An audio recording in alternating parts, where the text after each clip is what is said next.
Women advancing in the C-suite and in golf. The KPMG Women's PGA Golf Tournament is this week, and it actually coincides with KPMG's Women Leadership Summit, an initiative focused on advancing more women to the C-suite. Joining me now to share what we can expect from both of these events, we've got Paul Knopp, who's the KPMG U.S. Chair and CEO. Paul, great to see you and grab some time with you as always here. I mean, two major events in more ways than one here. So as we're thinking about this, first, let's start on the business side, because that is a massive move forward that we've seen the business community and especially publicly traded companies try to make in making sure that they have a more diverse both board of directors as well as C-suite. Brad, it's great to be with you again. Yes, I'm here on site at the Holly Country Club in Seattle, where we are hosting the KPMG Women's Leadership Summit in conjunction with the KPMG Women's PGA Championship, which starts on Thursday. So the KPMG Women's Leadership Summit was part of the original vision 10 years ago when we started sponsoring the KPMG Women's PGA Championship. And the idea was not only to elevate women in the game of golf, but also to elevate women in business, to elevate more women to the C-suite. You know, we're really proud to say since we started that sponsorship and hosting this summit 10 years ago, 20 other LPGA events now have affiliated women's leadership conferences. At the particular KPMG Women's Leadership Summit we're hosting tomorrow, we're going to have amazing speakers from politics, media, business. We're going to have Mike Sievert, the CEO of T-Mobile, Carol Lawson, the women's Duke basketball coach, to talk about high performance. And we're also going to have Gina Davis as our keynote speaker. And the idea really is to ensure that we do more to elevate women both in sports and to the C-suite into the future. Certainly. What are you hearing from companies as they are trying to ensure that they're enacting the best strategy to attract and retain women talent, female talent?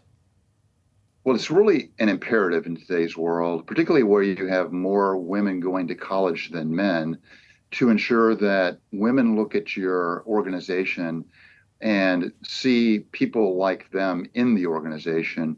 You know, we have a study every year in connection with the KPMG Women's Leadership Summit.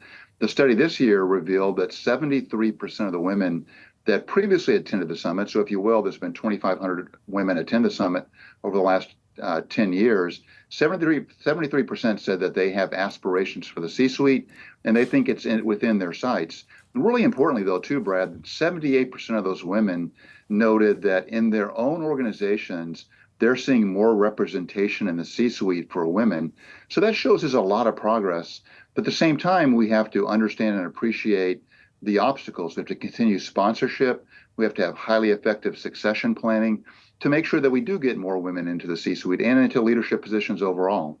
You know, it's interesting, coming into this general election this year, it seems like there's been more of a weaponization of diversity, equity, and inclusion, and making sure that you do have women who are elevating into more roles. That is part of diversity, equity, and inclusion as well. So where can companies who have started to remove that language or be less vocal about what they're doing make sure that both their internal constituents and their external clients continue to know the work that they are doing on that front and actually continue to move it forward and more than just talk?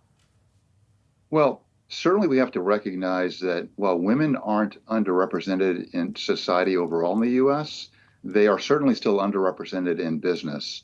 And so what we have to do is continue to focus on some of the things I talked about earlier, which is sponsorship of women in business, making sure that we have accountability of leaders to make sure more women are in leadership positions and in the pipeline for the C-suite in the future.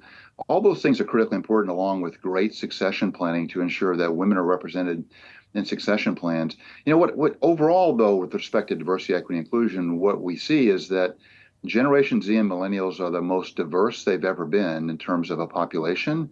And we have to recognize in the business community that that's the talent of tomorrow. And if that talent is more diverse, we need more diverse talent in our businesses to make us sustainable and successful for the long term.